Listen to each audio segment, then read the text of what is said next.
এদিকে দ্বিতীয় দফায় নির্বাচন রয়েছে 29শে এপ্রিল, আর তার আগেই দেগঙ্গায় আইএসএফ নেতার বাড়ির সামনে দুটি বোমা উদ্ধারের ঘটনা।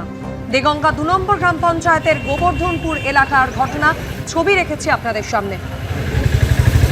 দ্বিতীয় দফায় ভোট রয়েছে উত্তর 24 পরগনার দেগঙ্গায়, আর তারই আগে আইএসএফ নেতার বাড়ির দুয়ারে বোমা উদ্ধারের ঘটনায় এলাকায় চাঞ্চল্য ছড়িয়েছে।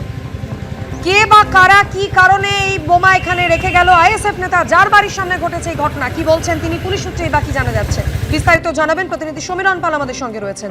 সমীরণ, আজকে সকালবেলা দেগঙ্গা 2 নম্বর গ্রাম পঞ্চায়েতের গোবর্ধনপুরে ওই আইএসএফ নেতার বাড়ির সামনে দরজার সামনে দুটি তাজা বোমা দেখতে পান এবং সঙ্গে সঙ্গে খবর দেওয়া হয় দেগঙ্গা থানার পুলিশ এসে বোমা দুটি উদ্ধার করেছে।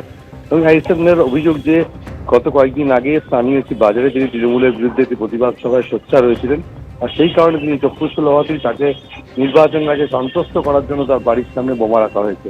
যদিও গোটা অভিযোগ অস্বীকার করেছে তৃণমূল, তাদের বক্তব্য যে চক্রান্ত করে গন্ডগোল পাকার চেষ্টা করছে আইএসএফ, এই ঘটনার সঙ্গে তৃণমূলের কোনো যোগ নেই।